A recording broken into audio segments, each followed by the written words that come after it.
ರಾಯಚೂರಿಗೆ AIIMS ಮಂಜೂರಾತಿಗಾಗಿ 1500 ದಿನಗಳ ಧರಣಿ ಸತ್ಯಾಗ್ರಹ. ಕಲ್ಯಾಣ ಕರ್ನಾಟಕದಾದ್ಯಂತ ಜಿಲ್ಲಾವಾರು ಪ್ರತಿಭಟನೆ. ರಾಯಚೂರು ಜಿಲ್ಲಾ ಏಮ್ಸ್ ಹೋರಾಟ ಸಮಿತಿಯ ನೇತೃತ್ವದಲ್ಲಿ ರಾಯಚೂರಿನಲ್ಲಿ ನಡೆಯುತ್ತಾ ಇರುವ ಅನಿರ್ದಿಷ್ಟಾವಧಿ ಧರಣಿ ಸತ್ಯಾಗ್ರಹವು ಇಂದಿಗೆ 1500 ದಿನಗಳನ್ನು ಪೂರ್ಣಗೊಳಿಸಿದೆ.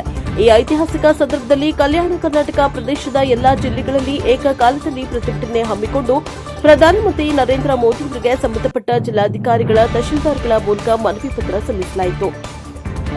ಮಸ್ಕಿ ಏಮ್ಸ್ ಹೋರಾಟ ಸಮಿತಿಯ ಸದಸ್ಯರಾದ ಶಿವಪ್ರಸಾದ ಕ್ಯಾತನಟ್ಟಿ, ವೀರೇಶ್ ಹಿರೇಮಠ, ಅಭಿ ಇತ್ಲಿ, ಸಿದ್ದಲಿಂಗಯ್ಯ ಸೊಪ್ಪಿಮಠ, ಬಿಎಲ್ ಶೆಟ್ಟಿ, ಶಿವರಾಜ್ ಇತ್ಲಿ, ಲಕ್ಷ್ಮೀನಾರಾಯಣ ಶೆಟ್ಟಿ, ಆದಯ್ಯ ಸ್ವಾಮಿ ಕ್ಯಾತನಟ್ಟಿ, ಕಿರಣ್ ಸಾನ್ವಾಳ, ನೀಲಕಂಠಪ್ಪ ಗೋನ್ವಾರ, ಅಮರೇಶ್ ಬ್ಯಾಳಿ, ಸಿದ್ದಣ್ಣ ಕಂಕೇರಿ, ನಾಗರಾಜ್ ಕಂಬಾರ್, ಸೋಮಶೇಖರಯ್ಯ ಸಿರಿವಾರಮಠ, ಸಿದ್ದರಾಮ ಗದ್ದಿಮಠ ಮತ್ತು ಮೇಟಿ ಸರ್ ಸೇರಿದಂತೆ ಏಮ್ಸ್ ಹೋರಾಟ ಸಮಿತಿಯ ಅನೇಕ ಸದಸ್ಯರು ಸೇರಿ ಮಸ್ಕಿ ತಹಶೀಲ್ದಾರರಿಗೆ ಮನವಿ ಪತ್ರವನ್ನು ಸಲ್ಲಿಸಿ ಪ್ರಧಾನಮಂತ್ರಿಯವರ ಗಮನಕ್ಕೆ ತರುವಂತೆ ಕೋರಿದ್ರು.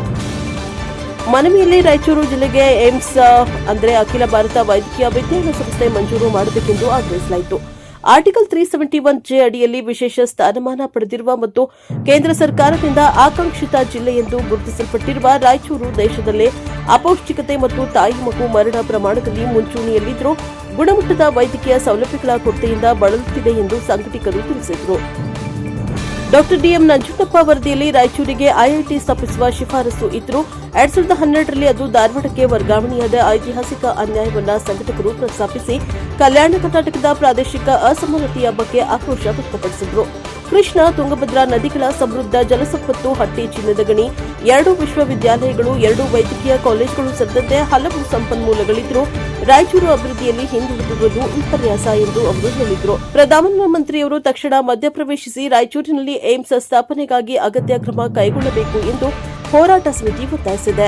ಮಸ್ಕಿ ರಾಯಚೂರು ಜಿಲ್ಲಾ ಏಮ್ಸ್ ಹೋರಾಟ ಸಮಿತಿ, ಮಸ್ಕಿ ಏಮ್ಸ್ ಹೋರಾಟ ಸಮಿತಿ, ಪ್ರಜಾಪವರ್, ಎನ್ಕೆಎಸ್ ಸುದ್ದಿ ವಾಹಿನಿ ಪತ್ರಿಕಾ ಪ್ರಕಟಣೆಯಲ್ಲಿ ತಿಳಿಸಿದ್ದಾರೆ.